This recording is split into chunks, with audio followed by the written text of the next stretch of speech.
Евроньюс өз сайтында Еуразиялық экономикалық одақ саясатқа жол жоқ, тек қана сауда деген тақырыптағы материалды жариялапты. Ресурстың жазуынша, Қазақстан президенті Нұрсұлтан Назарбаев экономикалық негізде ғана құрылған одақтың өзара интеграцияға қатысушы мемлекеттердің саяси тәуелсіздігі мәселесін қарастырмайтынын мәлімдеген. Ресей Федерациясы қаржы министрінің орынбасары Сергей Шаталов сауда квоталары мен өзге де шектеулердің алынып тасталуы Белоруссия мен Қазақстанға Ресей ұсынған субсидиялардың 5 есеге, ал жылына 30 миллиард долларға өсетінін жеткізді. Мәскеу үшін жаңа бірлестік қымбатқа түссе де, Астанада бас қосқандарға Владимир Путин бұл түптің түбінде өзара күш біріктірген елдер үшін тиімді болатынын жеткізді. Интеграциялық процестен түсер өзара пайда бүгінде нақты өмір шындығы екенін көрсетті. Қазақстан, Ресей және Белоруссия арасындағы экономикалық әріптестік ауқымы кеңейіп, сауда саласы жандануда, ал жалпылай алғанда жоғары технологиялардың үлесі артқан деген Ресей президентінің сөзінен Евроньюс үзінді келтіріпті.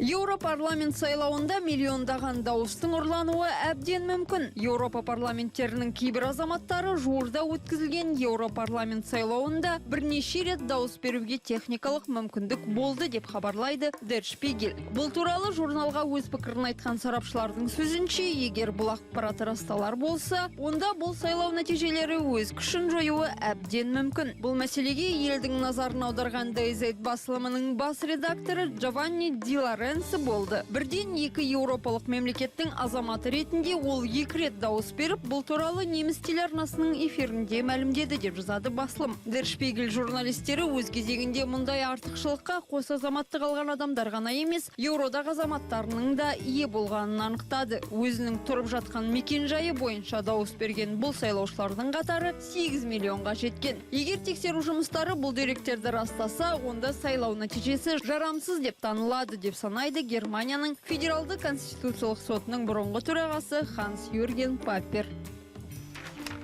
Ресейдің демографиялық көрсеткіштері жақсарып келе жатқаны жайлы Forbes жазады. Елдегі туылу көрсеткіші біртіндеп өсіп, өлім-жітім дерегі азаюда. Осылайша әлсіреген Ресей еңсесін тіктеп, бір жылдың ішінде табиғи өсімнің артуына қол жеткізіп отыр. Бұл өзгеріске экономиканың да әсері бар. Халқының саны қысқарып бара жатқан Ресейден гөрі, тұрмысы төмен болса да, халқының саны көбейіп келе жатқан Ресей инвесторлар үшін әлде қайда тартымды болары анық деп тоқталады автор. Бірақ Ресейді Қытай мен Үндістан секілді экономикалық өсім қарқыны жоғары мемлекеттермен салыстыруға келмейді. Алайда демографиялық көрсеткіштерінің жақсаруы арқылы бұл мемлекет халқы қартайып, саны азайып бара жатқан Шығыс Еуропаның өзге мемлекеттермен салыстырғанда оқ бойы озық тұр. Журналистің жазуынша, егер статистикаға жүгінген жағдайда бүгінде орташа есеппен әр ресейліктің денсаулығы жақсы, әрі ауқатты тұрады. Алкогольді ішімдіктерден улану, өзін-өзі өлтіру, қала берді кісі өлтіру қылмыстары соңғы 10 жылдың ішінде айтарлықтай қысқарыпты. Бұл құбылыс 2014 жылы да байқалып отыр. Ал бұл өзгерісті ұзақ жылдар бойы ұдайы жүргізілген экономикалық өсімнің жемісі деуге болады деп аяқтайды Forbes.